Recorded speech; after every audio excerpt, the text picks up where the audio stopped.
ভক্তি যোগ পাঠ করার জন্য যথাসাধ্য চেষ্টা করব। ভক্তিতেই আমরা যখন শতকরা 40% মানুষ লেখাপড়া জানি না, মূর্খ, সংস্কৃতি ভাষা জানি না, কিভাবে ভগবানের সেবা দিলে আমরা ভগবানের কাছে যেতে পারবো, কিভাবে কৃষ্ণ ভজন হবে জানি না, পাঠ জানি না, এবং সংস্কৃতি ভাষা ঠিক মতো বলতে পারি না। আমরা সকলেই যতই চালাক হই, যতই বেশি শিক্ষিত হই, তারপরও আমরা মূর্খ। তাই আমাদের মুক্তির একটাই পথ, সেটা হলো ভক্তি। একমাত্র সম্বল হলো ভক্তি আর বিশ্বাস। ভক্তি ছাড়া মুক্তি নাই। যে যা কিছু জানেন, ভক্তি ছাড়া মুক্তি নেই। সম্মানিত কৃষ্ণ ভক্তগণ, টঙ্গী থানার সকল ভক্তবৃন্দ, আমি এখন একটা কথা বলি আপনাদের এই কমিটি সম্বন্ধে। যেখানে বসে আছেন আজকে কি সুন্দর মন্দির, বৃন্দাবন হয়ে গেছে। এই মন্দিরটা এরকম ছিল না।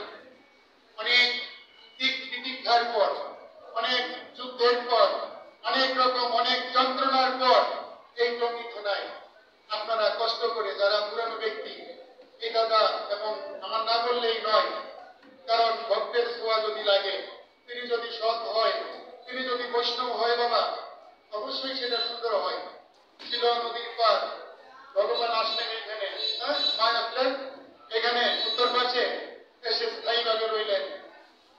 এখানে আবার ছোঁয়া আছে, বৈষ্ণবের ছোঁয়া না পাইলে এভাবে একতলা থেকে 4 তলা পর্যন্ত হতে পারত না। বৈষ্ণব সবাই আপনারা, এর মধ্যে বৈষ্ণবের বিভাগ আছে। সম্মানিত সভাপতি বাবু রঞ্জিত কুমার দাস, যদিও আমার গ্রামের মানুষই প্রায়, আবার বললেন না সাপোর্ট কাটে, সাপোর্ট নয়, দাদাকে অনেক ভালোবাসি আমি, তাকে আমি শ্রদ্ধাও করি। তিনি একজন কৃষ্ণ ভক্ত, তার মধ্যে সততা আছে। তার যে একটা কমিটি, তাদের মধ্যে সততা আছে। বর্তমান একটা কমিটি, তাদের মধ্যে সততা আছে। তবে বাবা বৈষ্ণবের ছোঁয়া পেলে একটা পাপের দেহ সুন্দর হয়ে যায়। তদ্রূপ এই মন্দিরটি অনেক রকম কষ্টার্জিত, নিজের অর্থ, বাহিরের অর্থ, অনেকের কাছে চেয়ে, এই যে দান অনুদান সকলে মিলেমিশে যে মন্দিরটি করেছেন, এই যে মন্দির কমিটি, তাদেরকে আমি জানাই শত সহস্র কোটি প্রণাম। আমিও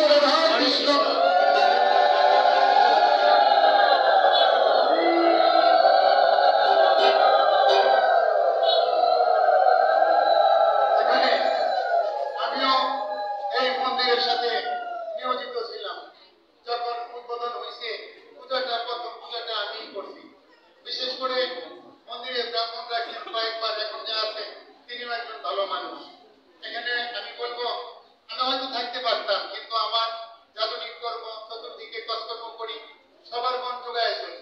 তো এই জন্য চাকরি করতে গেলে আমার অনেকটা অসুবিধা হয়। এজন্য আমার হয়তো বাড়িতে যেতে হয়, ছেলে মেয়ে আছে, সংসার আছে, এই জন্য আমি আপনাদের মন্দিরে থাকি নাই। তাই বলে ব্রাহ্মণ আছে, আমি তাদের প্রতিও সন্তুষ্ট, তারাও খুব ভালো। যে ব্যক্তি আছে ব্রাহ্মণ, তিনি একজন একনিষ্ঠ ব্যক্তি।